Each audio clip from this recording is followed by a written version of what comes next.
followers or 2,000 subscribers making 35,000 a month, like, and they want to work with me, let me go and get next to them. Okay, let me work with them and show them that I'm just as good as them or better, right? So that's my mentality of the whole process, among other things. But it's like, it's not easy at the end of the day. It's not easy. And hopefully people out there, if you're watching this, you're more understanding after this. But I'm really too honest in my opinion, and it kind of hurts me sometimes. Like sometimes when I'm honest with potential clients, sometimes subscribers or whatever, I get straight to business. And a lot of people want to flirt before they get to business. So if people contact me saying, for example, what's your rate? For what? I do a million things. What do you mean by rate? I mean, I think people are expecting me to be like, I'm $300 an hour or whatever. Like, okay, so if you want to fuck me, excuse my language, you you better go ahead. If you say, I gotta say it, now you messed it up. You gotta say it again so I can edit it right. Now you gotta say it again. Like, honestly, or the right way? If you want to fuck me, start there. So, if you want to fuck me, say, if you want to be a top, right? That takes preparation on my end. I need to clean out, I need to shave, I need to make sure there's no pimples on my ass, so you're like extra attracted and you want to get off to me. I gotta make sure I don't eat, close or a lot that day, so I'm not like shitting after an hour or however much time we're together, because that doesn't look good. And I have to think about all that stuff. It's not easy. I can't just show up, or you show up and I bend over and we make it happen. No, I want to give you quality. So that's what I prepare myself to, and that's why I charge, say, average, if I like you, if I've seen you before, $1,000. And that's the low end, okay? If I've never seen you before, never met you, you're a risk. Yeah. I'm charging minimum $2,000 at that point. If I'm bottoming, that is. If I'm doing other stuff like muscle worship or stuff like that, it's a little low because it's a little cheaper or less work to do for me, because really all I gotta do is shave pretty much my whole body and have nice skin to touch with oil on me and all that good stuff. So that's a little easier. If my dick is getting involved and I have to get hard, that's more preparation. Gotta take a dick pill or have my mind ready, or my dick extra sensitive, not jacking off for a couple days. So it's like it turns on with my imagination. If I jack off too much, my imagination won't really make it work that much because it's already been overused. So I gotta, if I'm gonna get hard, it has to be extra sensitive. So ideally a couple days before, I just don't touch it, and it'll activate better if I think of like a romantic time I've had with somebody, and they think I'm getting hard for them, so it activates and it works. So they want to suck it or touch it hard, whatever. Cool, it's working now.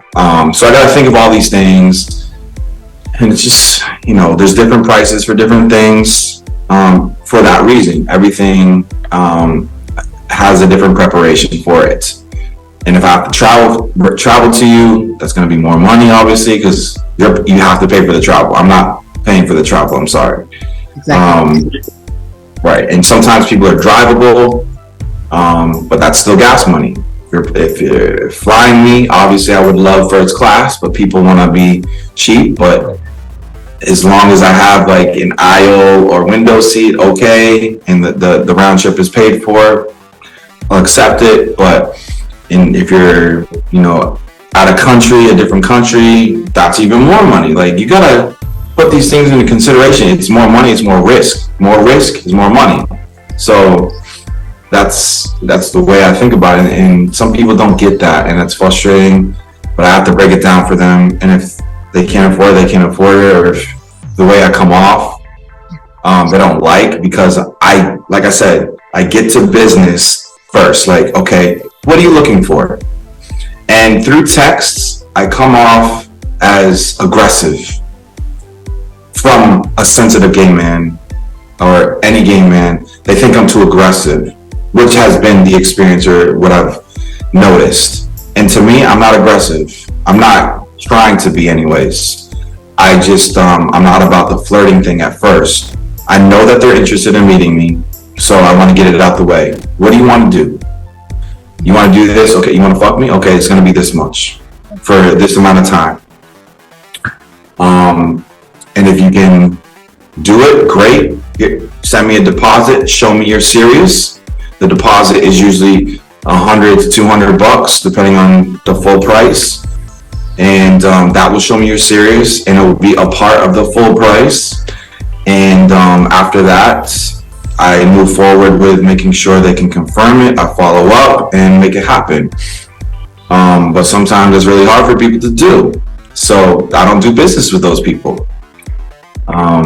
So yeah, that part is kind of the hard part, because then you don't know who you're dealing with too. You don't know if those people are trying to get close to you to hurt you. So there's a process of like talking to them, making sure they're legit, making sure I can be safe. Because again, more risk equals more money, more risk. So especially I've never met you, like I said. I gotta think about all these things. Again, it's not easy. So for those who think like it's so easy to do this, it's not at all. Now I feel like I've been talking a lot. Do you have? And I let you. I was waiting for it. You said so much that we can unpack, and I'm going to take my time and I'm going to unpack it. First of all, being gay for pay. I love that you reminded us all that you are gay for pay, because what I've noticed, I got thousands of young men that I follow because people will, people say, oh, well, why does she post snacks? Why does she post this, that, and the other? I bring them into my world because I actually keep tabs on them. I want to see how they're doing. I want to see their progression. I'm a firm believer, like when I started modeling at 19, you never know what somebody's going to become. And you want to always make sure you had a great relationship with that person. You want to make sure when you met them, you were kind to them, because it's